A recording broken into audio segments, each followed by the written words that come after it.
और आज हम रहीम दास जी के जीवन परिचय के बारे में जानकारी प्राप्त करेंगे। दोस्तों, इस वीडियो में हम रहीम दास जी की जीवनी, उनकी भाषा शैली, उनकी रचनाएं एवं उनसे संबंधित महत्वपूर्ण प्रश्न एवं उनके उत्तरों की चर्चा करेंगे। तो चलिए दोस्तों शुरू करते हैं। दोस्तों, भारतीय हिंदी साहित्य के इतिहास के कवियों में रहीम दास जी का नाम अग्रणी है। आपने भगवान कृष्ण पर आधारित अनेक कविताओं एवं दोहों की रचना की है। आपके दोहे एवं कविताएं हिंदी काव्य संसार को दिया हुआ अनोखा उपहार हैं, जिसका यह संसार सदैव आपका आभारी एवं कृतज्ञ रहेगा। चलिए दोस्तों, जानते हैं कि उनकी जीवनी क्या थी।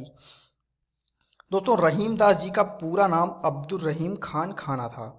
आपका जन्म 17 दिसंबर सन 1556 ईस्वी में लाहौर में हुआ था। लाहौर प्रांत अब पाकिस्तान में है। आप सम्राट अकबर के 9 रत्नों में से एक थे। दोस्तों, सम्राट अकबर के 9 रत्न थे, जिसमें से वो एक थे। वे एक ही साथ सेनापति, आश्रयदाता, प्रशासक, दानवीर, बहुभाषाविद, कूटनीतिज्ञ, कला प्रेमी, कवि एवं विद्वान थे। रहीमदास जी के पिता का नाम बैरम खान एवं उनकी माता का नाम सुल्ताना बेगम था।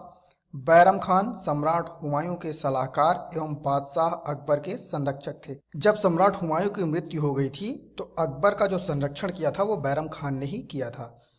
जब रहीम जी केवल 5 वर्ष के थे तब इनके पिता बैरम खान की हत्या कर दी गई।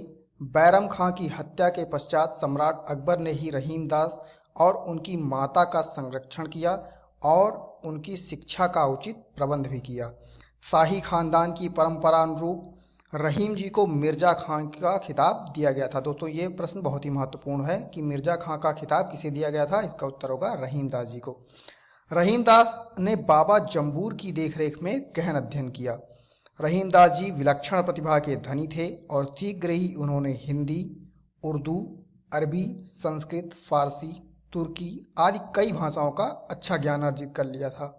रहीम का विवाह लगभग 16 साल की उम्र में बैरम खां के विरोधी मिर्जा अजीज कोका की बहन माह बानो से करवा दिया गया था। आप बहुत ही दयालु और धार्मिक प्रवृत्ति के व्यक्ति थे। प्रायः आपका समय धार्मिक कार्यों में ही व्यतीत होता था। जन्म से मुसलमान होते हुए भी आपने भगवान कृष्ण की भक्ति की और आपने भगवान श्री कृष्ण के संदर्भ में कई दोहे एवं कविताओं की रचना भी की है। हिंदी साहित्य के सूर्य गोस्वामी तुलसीदास एवं केशवदास से आपकी मित्रता थी। इन्होंने खुद को रहीमन उपनाम से संबोधित किया है। दोस्तों, यह प्रश्न भी बहुत ही महत्वपूर्ण है कि रहीमन उपनाम किसका था, तो इसका उत्तर होगा रहीमदास जी का। अकबर की मृत्यु के पश्चात उसके पुत्र जहांगीर ने रहीम जी को उत्तर प्रदेश के चित्रकूट में नजरबंद करवा दिया।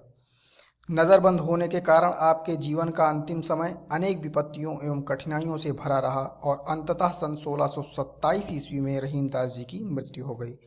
रहीम जी को उनकी इच्छा के अनुसार दिल्ली में ही उनकी पत्नी के मकबरे के पास ही दफना दिया गया। यह मजार आज भी दिल्ली में मौजूद है। रहीम ने स्वयं ही अपने जीवन काल में इस मजार का निर्माण करवाया था। चलिए दोस्तों, जानते हैं कि रहीमदास जी की साहित्यिक सेवाएं क्या थी। दोस्तों, रहीमदास जी की रुचि बचपन से ही काव्य साधना में थी। आपके पिता से आपको राजनैतिक ज्ञान विरासत में प्राप्त हुआ था। बचपन में आपको कई योग्य काव्य गुरुओं का आशीर्वाद प्राप्त हुआ था, जिस कारण से आप में काव्य रचना की भावना का विकास हुआ। आपके नीति के दोहे हर जनमानस के मन में विराजमान हैं। आपने कई भाषाओं में काव्य साधना करते हुए कई ग्रंथों के अनुवाद भी किए हैं।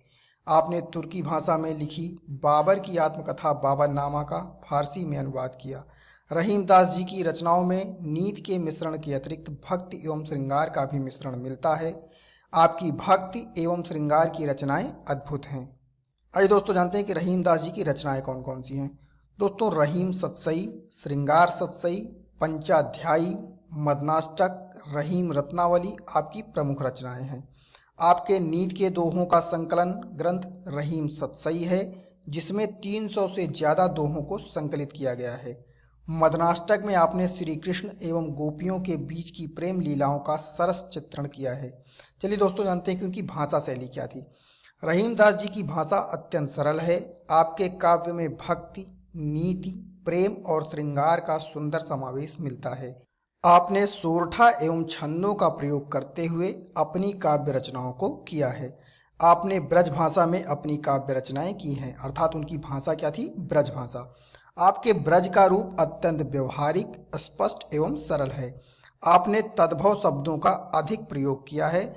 ब्रज भाषा के अतिरिक्त आपने कई अन्य भाषाओं का प्रयोग अपनी काव्य रचनाओं में भी किया है। अवधि के ग्रामीण शब्दों का प्रयोग भी रहीम जी ने अपनी रचनाओं में किया है और आपकी अधिकतर काव्य रचनाएं मुक्तक शैली में की गई हैं, जो कि अत्यंत ही सरल एवं बोधगम्य है। उनकी शैली क्या थी? मुक्तक शैली।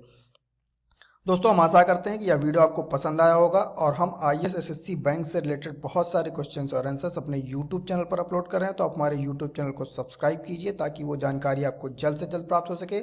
इसके अलावा गवर्नमेंट एवं कॉम्पिटिटिव एग्जाम संबंधित किसी भी मटेरियल के लिए आप हमारी वेबसाइट www.goforprep.com विजिट कर सकते हैं। Thanks for watching this video.